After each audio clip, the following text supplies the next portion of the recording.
Segunda Crônicas, capítulo 21, verso 20. À luz dessa passagem, vamos meditar sobre o tema Não jogue sua vida fora. Diz assim a palavra de Deus. Era da idade de 32 anos quando começou a reinar, e reinou 8 anos em Jerusalém. E foi sem deixar de si saudades. Sepultaram-no na cidade de Davi, porém não nos sepulcros dos reis. Que o Senhor nos abençoe. Afonso Celso de Assis Figueiredo é o nome do Visconde de Ouro Preto. Ele era um intelectual, um homem muito capaz, que por lealdade acompanhou o imperador Dom Pedro II ao exílio. E naquela ocasião ele escreveu uma obra-prima que retrata um pouco sobre a vida da família imperial no exílio depois do que aconteceu em novembro de 1889 em nosso país. E ele escreveu um livro, o título O Imperador no Exílio. É um livro muito instrutivo, emocionante. E há duas coisas que ficam evidentes no livro. Primeiro, o profundo amor de Dom Pedro II pelo país. Dom Pedro foi o maior brasileiro de todos os tempos. Ele amava o seu país e sofria muito de saudades da sua terra, do seu povo. Ele faleceu no dia 5 de dezembro de 1891, aos 66 anos de idade. E a história testemunha que houve um cortejo fúnebre pelas ruas de Paris, uma coisa impressionante. Chefes de Estado de várias partes da Europa. E ele foi velado na igreja de Madeleine, o último imperador das Américas, Dom Pedro II. No Rio de Janeiro, o principal jornal à época noticiou assim, quando o povo foi informado da morte de Dom Pedro II. O povo beijava com lágrimas do maior sentimento o retrato do monarca, notando-se em todos os presentes a mesma dor profundíssima. A população lamentando a morte do seu saudoso imperador Dom Pedro II. Ele, de fato, foi um chefe de Estado, um homem culto, falava vários idiomas, desapegado, sempre disposto a servir e abençoar a sua nação. E ele deixou, de fato, muitas saudades. Até hoje, nós nunca nos recuperamos do que aconteceu naquela ocasião. No entanto, o rei Jeorão, acerca do qual li o epitáfio, Crônicas 21, 20, ele é o retrato oposto de Dom Pedro II.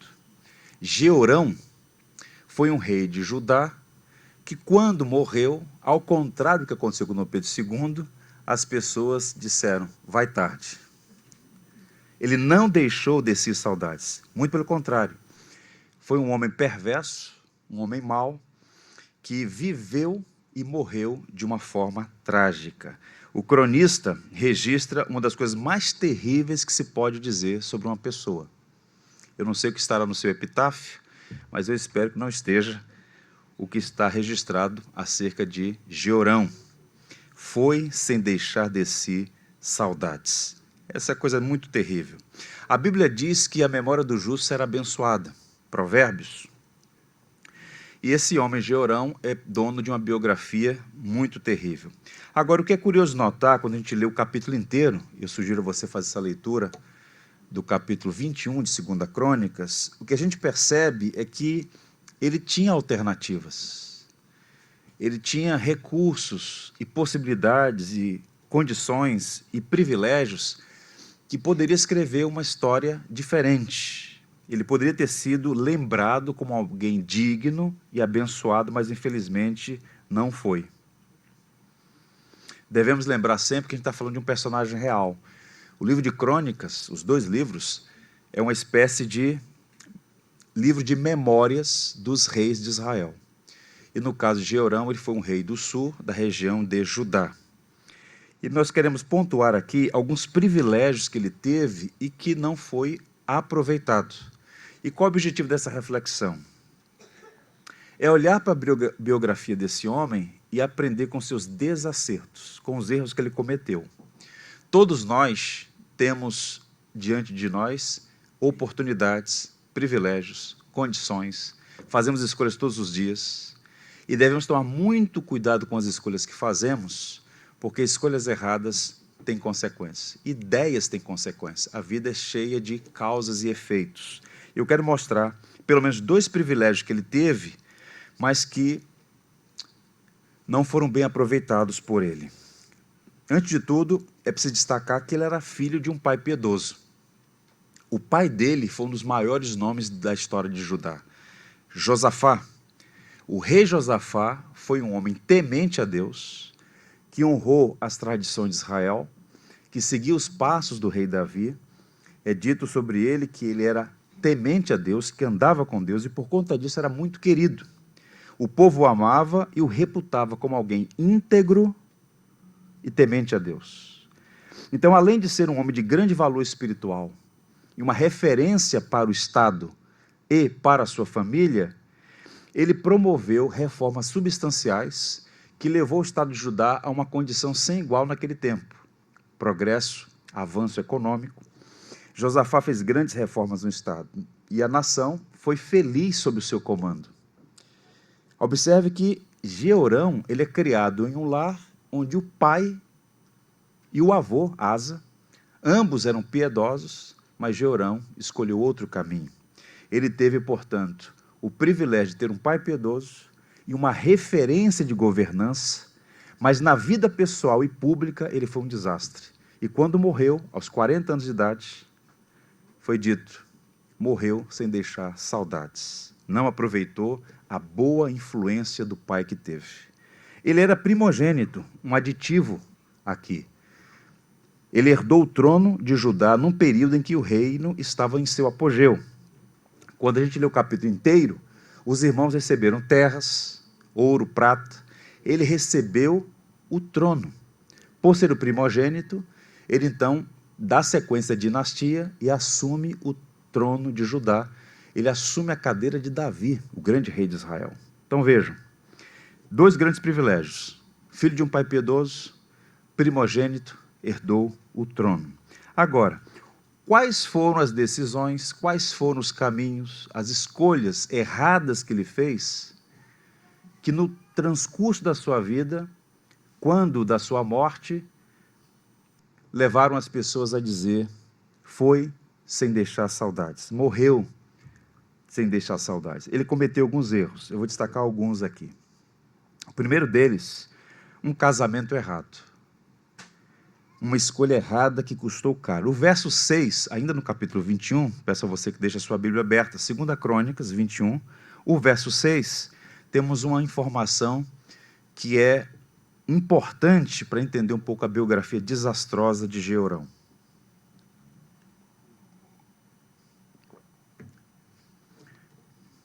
Andou nos caminhos dos reis de Israel, como a família de Acabe havia feito, pois se casou com uma filha de Acabe e fez o que o Senhor reprova. Então o casamento dele foi um erro. Ele se casou com a filha de Acabe e Jezabel. É curioso que o cronista diz que ele andou nos caminhos dos reis de Israel. A essa época, nesse momento, o reino de Israel havia se dividido em 2 grupos. Os reinos do sul, Judá e Benjamim, e os 10 tribos do norte. Das 10 tribos do norte, nenhum dos reis foi temente a Deus. Foi um desastre completo, que culminou no juízo devastador, no ano 722, a Assíria dizimou, destruiu completamente as 10 tribos do norte. Então, andar nos caminhos dos reis de Israel, isto é, as tribos do norte, o cronista está dizendo que ele foi mau, que ele foi perverso, que ele não fez o que era correto. E aqui nós temos uma nota que explica o que significa esse andar nos caminhos dos reis de Israel. Como a família de Acabe, pois se casou com a filha de Acabe. Por 2 vezes, o cronista faz alusão a Acabe. Quem foi Acabe? Um judeu, um israelita, da tribo do norte, que casou-se com uma mulher da Fenícia, chamada Jezabel, e essa aliança sedimentou esse desvio. Acabe era manipulado pela sua esposa, Jezabel, pagã, idólatra, que sustentava dos cofres do Estado 950 profetas de Baal e Astarote, e entrou para a história como um símbolo de mulher perversa e má. Ela que engendrou o plano de matar o profeta Elias. Tanto é que no Novo Testamento, Jezabel é um símbolo de imoralidade, de desvio, um símbolo de perversão. E o texto vai dizer claramente que Jeorão foi de mal a pior porque andou nos caminhos dos reis de Israel, como a família de Acabe, porque se casou com a filha de Acabe. Portanto, o casamento dele foi um arranjo político, um jogo de interesse, para consolidar uma aliança política entre os estados do norte e do sul, para enfrentar inimigos comuns. Josafá, então, cometeu o erro de aceitar o casamento entre o seu filho e a filha de Acabe. Nesse ponto particular, Josafá errou. E uma nota aqui que eu acho que vale a pena lembrar. Por melhor que seja o homem, por mais piedoso que seja um servo de Deus, ele não está isento de cometer erros. Josafá era um servo de Deus, mas cometeu alguns erros. Um deles foi consentir com o casamento do seu filho com a filha de Acabe. E o processo qual foi? Paganização sem precedentes, tanto no norte quanto no sul, de modo que quando Josafá morre e seu filho assume o trono, ele imita o sogro, ele imita o paganismo do norte. Ele deveria seguir os caminhos do seu pai e do seu avô Asa, mas ele vai em outra direção. A filha deles era tal como eles, uma pessoa ímpia e sem temor a Deus, que influenciou a vida do jovem Jeorão. O que a gente aprende aqui, gente? Eu digo isso aqui com muito temor diante de Deus. O casamento foi instituído por Deus. É a primeira instituição, anterior ao Estado, anterior à própria igreja. O casamento não é um construto social, não é fruto de uma engenharia na universidade. Deus instituiu o casamento. Nós estamos num culto cristão, que tem a palavra de Deus como fundamento das nossas crenças e práticas, e nós afirmamos que o casamento foi planejado por Deus. Pois bem, no entanto, o casamento, por conta da queda, por conta da introdução do pecado na história da humanidade, o casamento que foi projetado para ser um núcleo fundamental da família e da sociedade, uma fonte de bênçãos, de alegria, para o prazer do casal, para a procriação da raça e para espelhar a relação que há entre os membros da Trindade, o casamento, desde a queda, passa por provações, dificuldades das mais variadas e, por vezes, se torna uma fonte de angústias e lágrimas. Um casamento ruim pode trazer muitas dores ao casal e às famílias envolvidas. Foi através, portanto, de um casamento que Jeorão se desviou de Deus, da família e do propósito de governar a nação de acordo com a vontade soberana de Deus. A filha de Jezabel, com quem ele se casou, ela foi catequizada na escola de Baal. E ela influenciou o seu esposo. Ela o desviou ainda mais. Ele já era afastado, mas ela o desviou ainda mais dos propósitos de Deus. Portanto, a lição que a gente aprende aqui de imediato é que todo cuidado deve ser tomado antes de fazer uma escolha, porque o sagrado matrimônio ele precisa ser preservado, e um casamento errado é, de fato, um problema. Uma desses lados do adversário de nossas almas é o casamento misto. No Antigo Testamento, nós temos várias advertências sobre isso. E essa advertência em relação ao perigo do casamento misto era para proteger a própria história da redenção. Não era simplesmente preservar uma etnia da miscigenação, mas, sobretudo, preservar a identidade de um povo a partir do qual viria o Messias. Êxodo, por exemplo, encontramos a palavra: abstente de fazer aliança com os moradores da terra para onde vais, para que não sejam por cilada. Então, na história da redenção, havia uma ordem expressa para que o povo da aliança se casasse entre os descendentes de Abraão e não se miscuíssem com povos vizinhos, porque essa miscigenação viria acompanhada também de um sincretismo religioso. Portanto, o casamento misto foi sempre visto como uma estratégia sutil para derrotar o povo de Deus. Israel se misturou com nações idólatras e, através de casamentos mistos, a nação de Israel acabou-se por adotar falsos deuses e, com isso, perverter a fé. Há muitos exemplos de custos altíssimos dessa desobediência. E o que a história vai testemunhar? Nós não podemos ser mais sábios do que Deus. E o grande problema da pessoa é que, em alguma medida, embora não verbalize, ela tenta subterfúgios, racionalizações evasivas para sugerir que é mais sábia do que Deus. Se Deus diz que não é bom, não é bom. O que o casamento misto oferece? Via de regra, 3 possibilidades. A conversão do cônjuge incrédulo, 75% não se converte. O estudo do Instituto Gallup. Ou seja, 75% das pessoas que vai para o casamento, o não crente não se converte. Segunda possibilidade, o esfriamento espiritual do cônjuge crente. Ou seja, ele acaba recebendo influência ao invés de influenciar. E uma terceira possibilidade, que também é difícil e complicada, a solidão espiritual do crente. Ele está presente, mas sua esposa não está. Ela está presente, mas o seu esposo não está. Então é por isso que Paulo é tão categórico, o apóstolo, a afirmar: casem-se somente no Senhor. Você está casado com alguém que não é crente? É seu dever permanecer casado, honrar o seu esposo, honrar a sua esposa. A Bíblia diz que o homem crente santifica a esposa não crente, que a mulher crente santifica o homem não crente. É seu dever amar. Esse pacto é indissolúvel, ele é vitalício. Mas se você ainda está numa condição de solteiro, numa condição de desimpedimento, lembre-se sempre, um casamento errado pode ser muito perigoso para a sua alma, para a sua família, para as pessoas que você mais ama. Portanto, eu dou aqui um apelo, especialmente aos solteiros. Cuidado com quem você se envolve emocionalmente. Pense bem e considere a palavra do Senhor antes de tomar uma das decisões mais importantes da sua vida. Seu coração é enganoso, não se iluda, seu coração é enganoso e pode levá-lo a uma decisão que tornará uma fonte de lágrimas. Eu gosto muito da frase de um teólogo inglês chamado William Gurnall.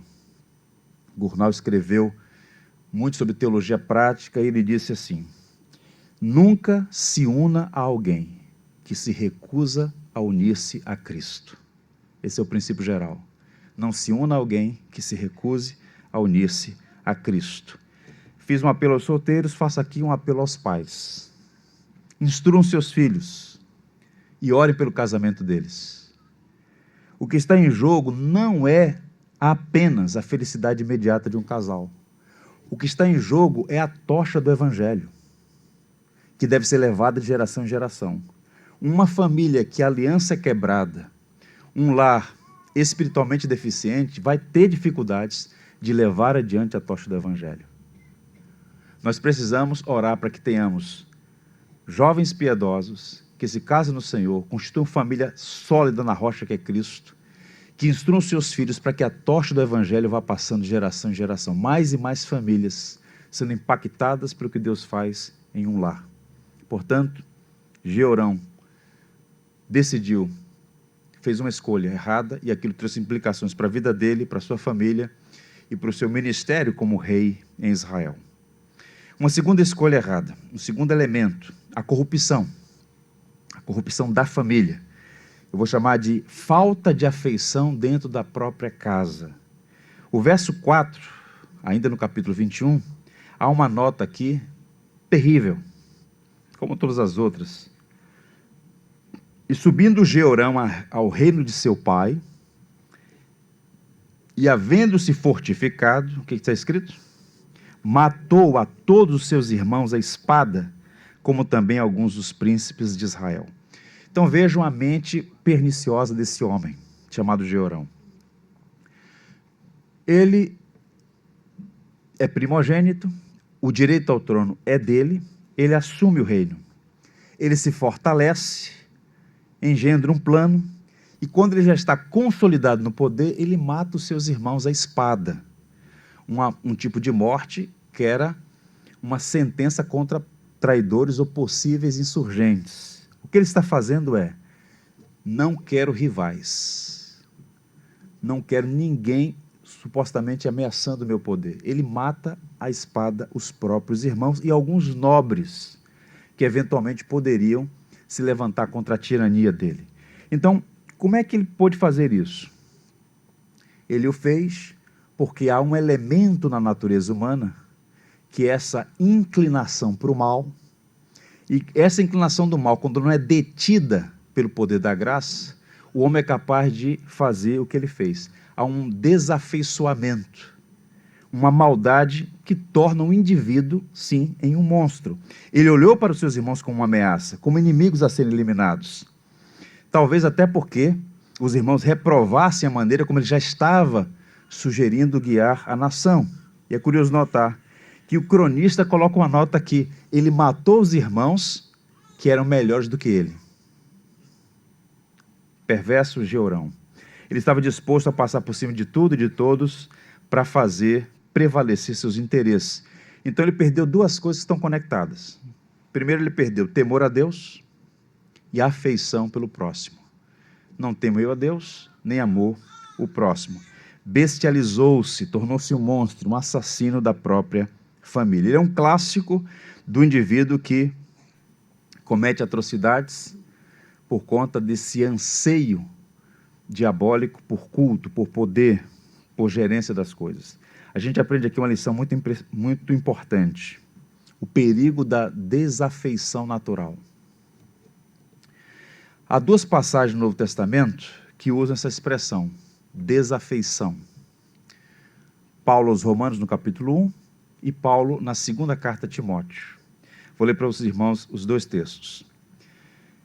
Além do mais, visto que desprezam o conhecimento de Deus, ele os entregou a uma disposição mental reprovável para praticarem o que não deviam.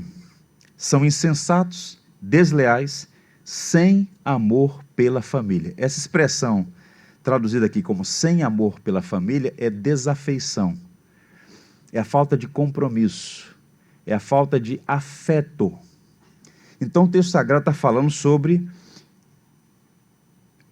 essa inclinação tão maligna que leva o homem a assassinar os seus próprios irmãos, quiçá o seu pai, quiçá a sua mãe. Na carta a Timóteo é dito assim: insensatos, pérfidos, sem afeição natural, sem misericórdia. Então, ele teve um casamento errado e essa desafeição em relação à sua própria família. E aqui uma aplicação muito importante para nós. Nós devemos amar a nossa família, agradecer a Deus pela vida da família e tomar todo o cuidado para que o nosso coração em nenhum momento seja encontrado sem afeição familiar. Essa afeição que é um dos sinais da própria presença de Deus em nós. Há muita gente jogando a vida fora por conta da desafeição familiar, a falta de amor no âmbito familiar. Muitos pecados abomináveis são resultado da falta de amor no ambiente familiar. E agora, com o advento das redes, com o advento dessa comunicação instantânea, rápida, veloz, surgem notícias que nos deixam de queixo caído. Aqui no Brasil nós temos casos famosos em que filhos planejaram o assassinato de seus pais, em que pais assassinaram seus filhos. Esse fenômeno é chamado de desafeição. Isso é antinatural, isso é maligno. E Georão é um exemplo de alguém que, a despeito dos privilégios que teve, influenciado por sua esposa pagã e dando vazão à própria condição do seu coração pérfido, cometeu um assassinato em série, matou os seus próprios irmãos. E a gente tem que tomar muito cuidado. Amarguras, ressentimentos, desafetos podem levar uma família à ruína. Há biografias que nos instruem pelo que aprendemos, mas também por aquilo que a gente deve evitar. Há um homem que entrou para a história como um dos homens mais tiranos do século XX. Seu nome? Joseph Stalin. Ele teve uma infância difícil, muito difícil. Ele nasceu numa região chamada Geórgia, na Europa Oriental. Perdeu o pai muito cedo, foi criado numa condição de muita adversidade, mas, curiosamente, teve oportunidades, teve privilégios. Ele foi acolhido por uma igreja, recebeu instrução acerca das verdades basilares da fé cristã. Curiosamente, tornou-se seminarista. Por 2 anos estudou no seminário ortodoxo russo. Mas chegou às mãos dele um livro que perverteu a sua fé incipiente, que o levou no futuro a se tornar um dos grandes genocidas da história. Quando ele leu a obra do Charles Darwin, A Origem das Espécies, aquilo foi a virada de chave para ele abandonar a verdade do Evangelho e seguir por um caminho de ruptura com essas verdades e se tornou, portanto, segundo ele, um ateu professo. E sob o regime czarista, ele sofreu 7 detenções e deportações, até que acontece a Revolução Russa, em 1917. Ele é um dos que estão ali engendrados naquela revolução, que até hoje é marcada por tantos homicídios e desgraças. Ele vence os rivais políticos, se torna o grande cabeça da revolução e tem um histórico de assassinatos. Eu fico impressionado como alguns cristãos conseguem, e haverão de prestar contas a Deus, subscrever uma ideologia com rastro de morte. Só de 32 a 1939, foram 10 milhões de assassinatos na Rússia. 10 milhões de pessoas. O grande terror, ele matou, dos 5 marechais, 3. Dos 15 generais, 13 morreram. Dos 9 almirantes, somente 1 sobreviveu. Ele matou todos os que estavam na mente dele, sob alguma suspeição. Se tornou um tirano, um déspota. Morreu em 1953, de hemorragia cerebral, relativamente cedo, né? Mas deixou um histórico de corrupção e de morte. Na Ucrânia, até hoje, quando se ouve a palavra Holodomor, eles têm arrepio, porque Stalin, em 9 meses, matou 7 milhões de ucranianos de fome. Foi um homem que entrou para a história com a sua perversidade. Qual é o ponto? Isso aconteceu e continua acontecendo, essa sociopatia, essa inclinação para o mal. 2 Timóteo 3, de versos 1 a 13, Paulo diz assim, ele está fazendo um retrato 3x4 dessa condição humana. Sabe, porém, isto, nos últimos dias, e nós já estamos nos últimos dias, sobrevirão tempos difíceis, pois os homens serão egoístas, avarentos, jactanciosos, arrogantes, blasfemadores, desobedientes aos pais, ingratos, irreverentes, desafeiçoados, sem amor à família, implacáveis, caluniadores, sem domínio de si, cruéis e inimigos do bem. E o nosso mundo, o nosso país, nós temos muitos inimigos do bem, homens desafeiçoados, que pelos seus próprios interesses são capazes de passar por cima de tudo e todos, inclusive sem afeição pela família, sem afeição pelo gênero humano, pela pessoa. Quantos crimes nascem disso? Eu diria então aos irmãos que a gente deve guardar o nosso coração. Há uma oração no livro de Davi, no Salmo de Davi, que eu aprecio demais. Eugene Peterson escreveu um texto belíssimo sobre essa oração. Senhor, derrama a tua luz nas minhas trevas. Nosso coração ainda há resíduos da velha natureza. E a gente tem que tomar muito cuidado para não ficar alimentando ressentimentos, amarguras, para que não sejamos encontrados sem afeição pelo outro, especialmente pela família. Sua família certamente não é uma família perfeita. Quando a Bíblia diz, honra o teu pai e a tua mãe, não coloca causas de exceção. Honra o teu pai e a tua mãe. Quando a Bíblia nos encoraja a não provocar aos filhos a ira, também é um encorajamento imperativo. Nós devemos ter afeição nessa relação pais e filhos, a afeição nessa relação marido e mulher. A família deve ser protegida do nosso próprio coração corrompido. Mas o elemento pivotal aqui, nessa série de 3, é o terceiro, o afastamento de Deus. Ele escolheu andar na contramão da vontade de Deus. E por conta disso, as outras coisas vieram como consequência. Tente imaginar uma coisa. Ele está no trono, já começa a fazer uma movimentação na direção errada. Possivelmente os príncipes de Israel, ou mesmo os irmãos, já sinalizam um contentamento. Ele mata os irmãos à espada, mas ele recebe uma carta que ninguém gostaria de receber, uma carta que vem do céu com uma palavra de juízo através do profeta Elias. Deus o interceptou com a mensagem do alto. Deus é tão misericordioso que Deus levanta meios para advertir. Aos que recebem advertência, a misericórdia o cobre. Ao refratar impenitente, o juízo o alcança. É sempre assim. E os versos 12 a 15, temos aqui um extrato da carta. Você já leu uma carta do céu? Eu vou ler para vocês um extrato dessa carta. Um e-mail que chegou lá das regiões celestiais para Acabe. Isto é, para Jeorão. Então lhe veio um escrito da parte de Elias, o profeta, que dizia: assim diz o Senhor Deus de teu pai, Davi, porquanto não andaste nos caminhos de Jeosafá, teu pai, e nos caminhos de Asa, rei de Judá. Veja que a introdução da carta. Você está num trono que pertence a Davi. A aliança que Deus fez com Davi. Você não está honrando isso. Não está honrando o Deus de Davi, nem do teu pai Josafá, nem do teu avô Asa. A carta já começa enquadrando ele. Mas andaste no caminho dos reis de Israel. Fizeste prostituir a Judá e aos moradores de Jerusalém, segundo a prostituição da casa de Acabe. E também mataste teus irmãos da casa de teu pai, melhores do que tu. Eis que o Senhor ferirá com grande flagelo ao teu povo, aos teus filhos, às tuas mulheres e todas as tuas fazendas. Tu também terás grande enfermidade por causa de uma doença em tuas entranhas, até que elas saiam de dia em dia por causa do mal. Uma palavra pesadíssima. Ele não apenas se desviou de Deus, mas induziu toda a nação a pecar.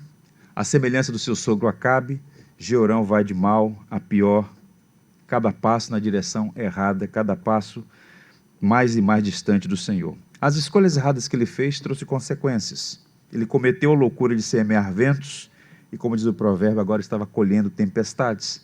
E essa mensagem que recebe da parte de Deus por meio de Elias é uma palavra de condenação.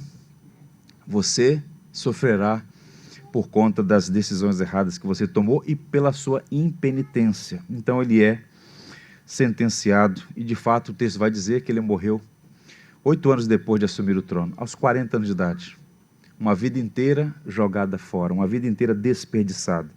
Paulo aos Gálatas diz assim: não se deixe enganar, de Deus não se zomba, pois o que o homem semear, isso também colherá. Quem semeia para a sua carne, da carne colherá a destruição, mas quem semeia para o Espírito, do Espírito colherá a vida eterna.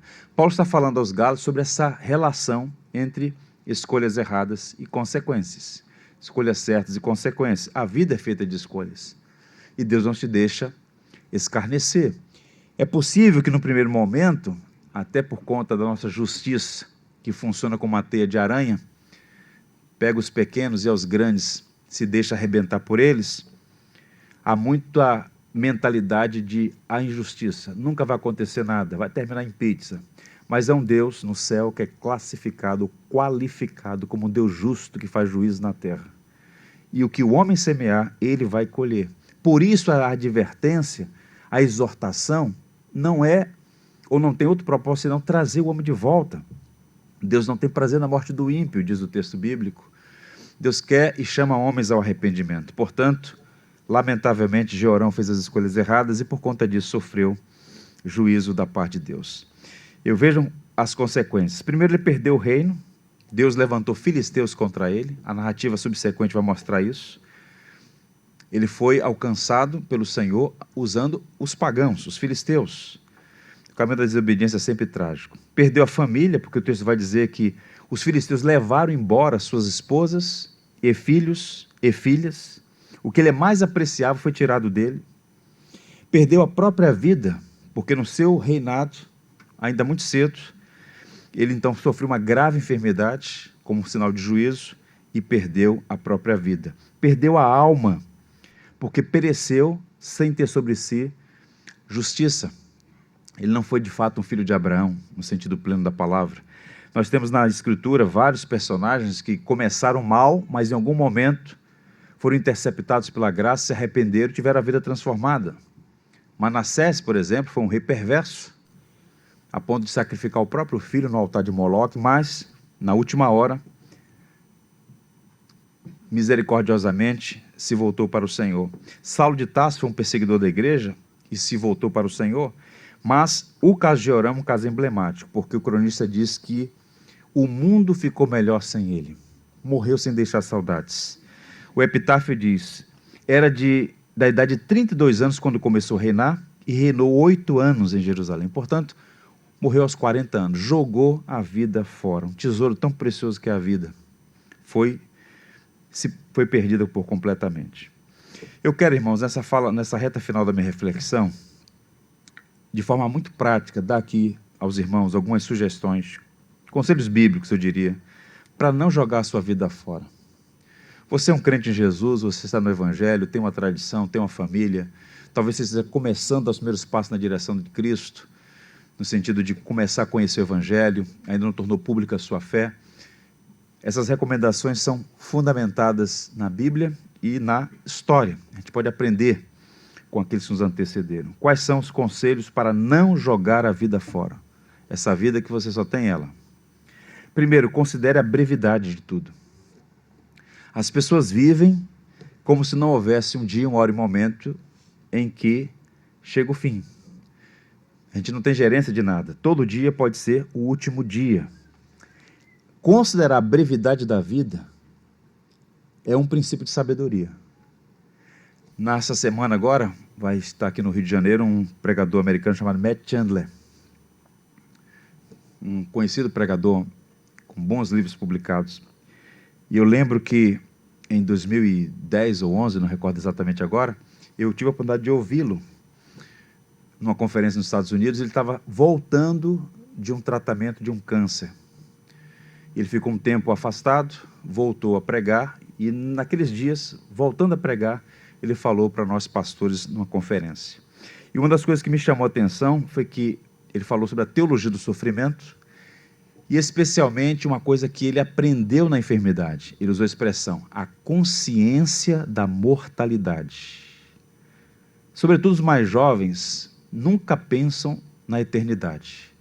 Sempre acham que tem todo o tempo do mundo.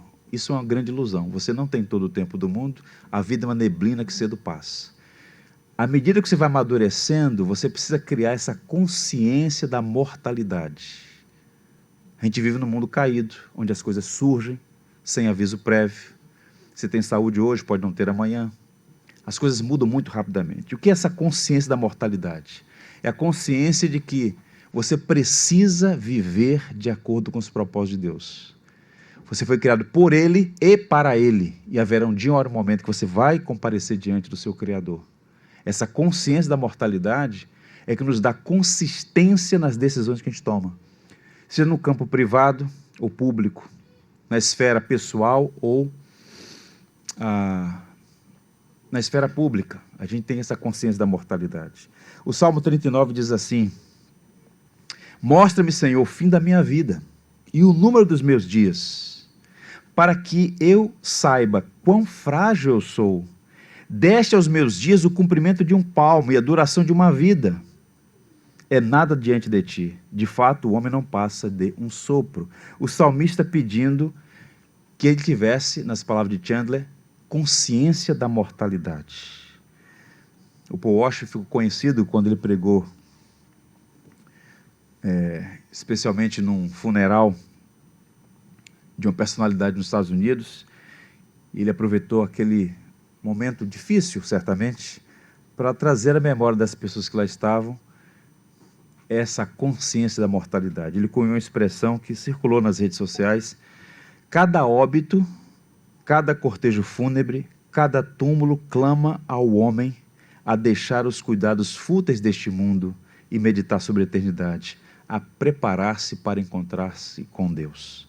Então nós precisamos disso, dessa consciência da mortalidade. Então, essa é a primeira orientação: considere a brevidade da vida. Segunda coisa, abandone o pecado. Eu estou me dirigindo aqui a um grupo expressivo de crentes em Jesus. E essa é a recomendação que eu faço a todos aqui: abandone o pecado. O pecado não é só coisas erradas que nós fazemos, pensamentos. O pecado é também as coisas certas que são negligenciadas. O pecado é errar o alvo, o pecado é fracassar no propósito para o qual fomos criados. E viver no pecado é loucura, é insensatez. Aquele rei de Judá, Jeorão, ele viveu toda a sua vida como se Deus não existisse, nos seus próprios caminhos, e o resultado foi trágico. Por isso, o livro de Provérbios, que é um livro de sabedoria, diz que os loucos zombam do pecado. É próprio do homem sensato ignorar o pecado, as consequências, e o pecado é danoso. Eu li há muitos anos atrás uma biografia do pastor Billy Graham, que recentemente foi homenageado. Ele agora recebeu a honra de estar sua memória no Capitólio, numa série de homenagens a homens e personalidades de destaque nos Estados Unidos. E o Billy Graham, nesse recorte biográfico, falando das suas experiências como evangelista, das personalidades que ele evangelizou. Então ele tinha bastante influência e alcançou pessoas que homens comuns não tinham acesso. E ele foi evangelizar uma atriz famosíssima, Marilyn Monroe. E ele tentou de todas as maneiras anunciar o evangelho para ela, e ela disse para ele: não preciso do seu Jesus. Não preciso do seu Jesus. Exatamente uma semana depois, ela foi encontrada morta em seu apartamento por overdose de drogas. Ou seja, há pessoas que são refratárias, impenitentes, incircuncisos de coração, e querem se manter no caminho do errado, no caminho mau. Então abandone o pecado. O que encobre suas transgressões jamais prosperará, mas os que confessam e deixam alcançará misericórdia. Então decida, escolha pela graça de Deus o Evangelho. O Evangelho não é um conselho, o Evangelho é o poder de Deus para a salvação de todo aquele que crê. Confiar em Jesus envolve uma decisão, certamente, mas é uma decisão que é precedida por essa graça soberana que a gente não pode negligenciar, não torná-la vã, como diz Paulo em uma de suas cartas. E por fim, viva para a glória de Deus. A maneira mais adequada de viver é viver para o propósito pelo qual nós fomos criados. Não apenas nos catecismos da igreja, mas na própria dinâmica da vida. A coisa mais sensata é discernir e viver os propósitos de Deus. Nós somos cristãos, nós há pouco cantamos hinos sobre a morte, a ressurreição, a ascensão e retorno de Cristo. Como é que a gente vive para a glória de Cristo? Como é que nós vivemos para a glória do nosso Deus? Essa é uma pergunta que a gente deve responder. Viver para a glória de Deus não é uma coisa assim abstrata, né? Altaneira e inatingível. Viver para a glória de Deus é exatamente viver os propósitos que Ele tem para a nossa vida. E o propósito de Deus para nós é que temos uma vida plena, abundante, superlativa, que só pode ser encontrada no Evangelho de Jesus. Jesus morreu para cancelar os nossos pecados, a Bíblia diz claramente isso, mas essa é a parte, digamos, negativa do processo. Ele cancelou os nossos pecados, mas Ele nos dá vida, o dom do Espírito, vida plena e abundante. Portanto, viver para a glória de Cristo é viver essa vida altaneira nas mãos do Senhor, uma vida superlativa, cheia da sua graça. Paulo aos Coríntios diz: quer comais, quer bebais, ou façais qualquer outra coisa. Façais o quê? Fazer tudo para a glória de Deus. Então, a vida, ela é governada agora por esse princípio maior.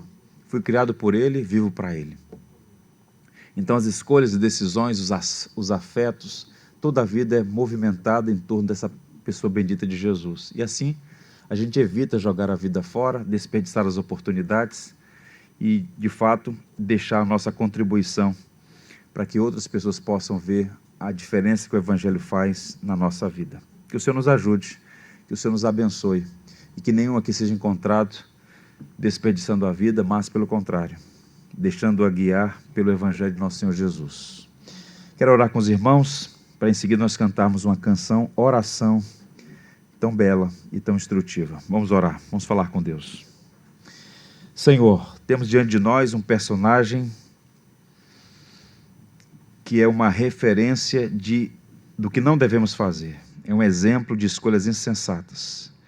Jeorão se perdeu pelas escolhas estúpidas que fez, e a sua biografia está registrada para nós como um sinal do quão perigoso é viver como se o Senhor não existisse. Guarda o nosso coração, de modo que a nossa vida não seja desperdiçada. É tudo muito rápido, tudo muito breve, tudo muito incerto. Guarda o nosso coração de nós mesmos e permita que a Tua palavra possa guiar a nossa vida, de modo que sejamos encontrados como sábios e não como tolos. Abençoa as famílias aqui representadas, Senhor. Que haja mais afeição, mais afeto, mais amor, mais cuidado. Que nenhuma família que seja encontrada com o coração desafeiçoado, mas que haja temor ao Senhor e amor ao próximo. Oramos agradecidos por esta manhã, pela instrução que recebemos e pedimos, tal como o Tiago nos orienta, a graça de não apenas ouvir, mas praticar. Que as famílias aqui representadas sejam por Ti abençoadas. Por Cristo nós oramos. Amém. Vamos ficar em pé. Tudo que tens feito, por tudo que vais fazer, por tuas promessas e tudo que és, eu quero te agradecer com todo o meu ser. Te agradeço, meu Senhor. Te agradeço, meu Senhor. Te agradeço por me libertar e salvar, por ter morrido em meu lugar. Te agradeço, Jesus, te agradeço. Eu te agradeço, te agradeço por tudo que tens feito, por tudo que vais fazer, por tuas promessas e tudo que és. Eu quero te agradecer com todo o meu ser. E aí? Te agradeço, meu Senhor. Te agradeço, meu Senhor. Te agradeço por me libertar e salvar, por ter morrido em meu lugar. Te agradeço,